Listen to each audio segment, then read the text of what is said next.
కన్నీటి ప్రార్థన నాకు నేర్పయ్యా, ఆత్మల సంపద నాకు అయ్యా. కన్నీటి ప్రార్థన నాకు నేర్పయ్యా, ఆత్మల సంపద నాకు అయ్యా. నీ కొరకే జీవించే సాక్షిగా మార్చయ్యా, నాలోనే నిన్ను చూపే మాధుర్యమయ్యా.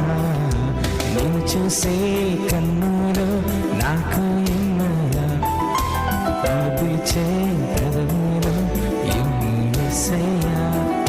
నిన్ను చూసే